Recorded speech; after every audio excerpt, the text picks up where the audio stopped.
Welcome two lines academy. आज हम 4.3 exercise का क्वेश्चन 5 करेंगे। ठीक है, तो देखते हैं क्या है। It is possible to design a rectangular park of perimeter 80 metre.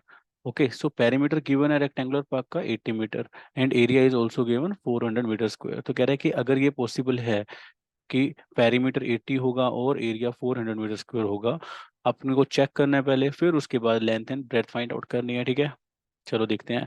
तो अभी हमारे पास क्या है, एक रेक्टेंगल है। ओके, हमें ये गिवन है कि perimeter of rectangle is 80 metres. ठीक है, तो जो फॉर्मूला होता है वो क्या है, 2 इंटू एल प्लस बी।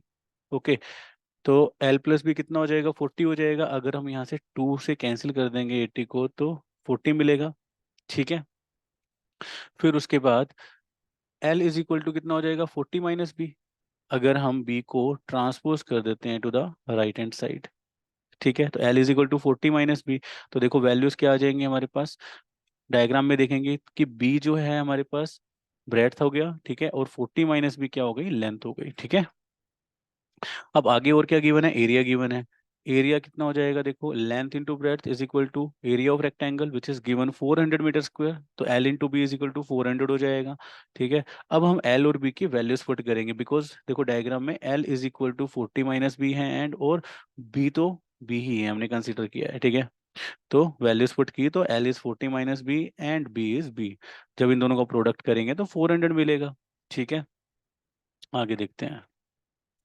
इसको फर्दर सॉल्व करेंगे तो क्या होगा, देखो ब्रैकेट सोल्व की, 40b minus b square is equal to 400। अब बी स्क्वायर क्या है, नेगेटिव में है ना, तो दोनों टर्म्स को हम क्या करेंगे, ट्रांसपोज कर देंगे to the right hand side. ठीक है, तो अगर ट्रांसपोज कर देंगे तो हमारे पास यहाँ पे जीरो बचेगा, is equal to b square जो नेगेटिव था वो पॉजिटिव हो जाएगा, 40b जो पॉजिटिव था वो नेगेटिव हो जाएगा।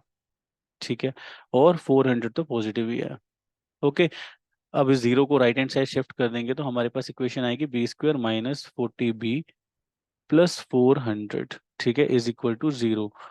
ठीक है, अब यहाँ पे आप इसको चेक करके देखो, बी स्क्वायर माइनस 4ac वाला कंडीशन लगा के। ठीक है, तो हम यहाँ पे लगा लेते हैं बी स्क्वायर माइनस 4ac वाली condition, B square minus 4ac, जो कि क्या होना चाहिए, ग्रेटर होना चाहिए या फिर इक्वल होना चाहिए जीरो के।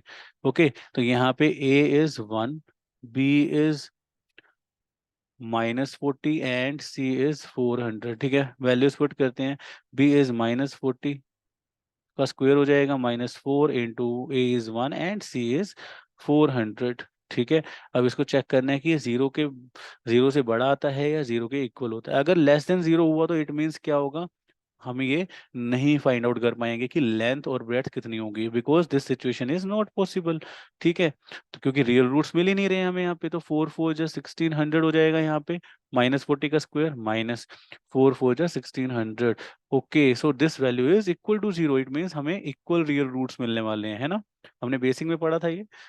ओके, तो चलो हमने ये चेक कर लिया है। चेक करने के बाद ये आपको नोटबुक में करके दिखाना है जब चेक करोगे तो। ठीक है, और फिर उसके बाद हम क्या करेंगे, आगे का क्वेश्चन सोल्व करते हैं। अब क्वेश्चन सोल्व करेंगे तो 400 आपको प्रोडक्ट चाहिए, और जो एडिशन ऑफ रूट्स चाहिए, एडिशन ऑफ फैक्टर्स, जो 400 के फैक्टर्स होंगे, दो फैक्टर्स, उनका एडिशन कितना चाहिए, 40 चाहिए, क्योंकि ये पॉजिटिव कांस्टेंट वैल्यू है। तो इसको कैसे लिख सकते हैं, 20 × 20 400 आएगा, और इन दोनों को आप ऐड करोगे तो मिलेगा 40, बट -40 है तो -20 और -20 लेंगे दोनों, ताकि आपको 40 भी नेगेटिव मिले। ठीक है, आई थिंक आपको यहाँ तक समझ में आया है। ओके, तो अब यहाँ पे पुट करते हैं फैक्टर्स को। तो b square -20b plus 400 is equal to zero हो जाएगा। अब बी कॉमन लेंगे तो b -20, एंड यहाँ से -20 कॉमन लेंगे तो b -20 again in the brackets. अब b -20 वाली ब्रैकेट को हम कॉमन कर लेंगे, बिकॉज ये वाली ब्रैकेट और ये वाली ब्रैकेट दोनों में कॉमन है, हमने फाइंड आउट कर लिया, और बाहर हमने कॉमन ले लिया। अब ब्रैकेट के अंदर क्या बचेगा, एक तो ये वाला b बचेगा एंड माइनस दिस 20। ठीक है, is equal to zero.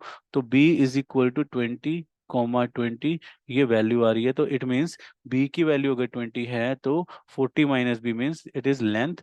Length कितना हो जाएगा, लेंथ भी 40 -20 इट मीन्स 20 आ जाएगा मीटर्स। ठीक है, और ये ब्रेड्थ भी 20 मीटर्स हो जाएगा। It means this is not a square, this is not rectangle, this is a square. ठीक है, तभी तो लेंथ और ब्रेड्थ इक्वल है। ठीक है, तो लेंथ और ब्रेथ हमने फाइंड आउट कर ली, 20 मीटर एंड 20 मीटर। अंडरस्टूड। तो यहीं पे होता है हमारा ये क्वेश्चन खत्म, क्वेश्चन 5। और आई होप आपको क्वेश्चन समझ में आया होगा। प्रैक्टिस करते रहो, ठीक है। और thank you for watching this video, have a great day, bye bye.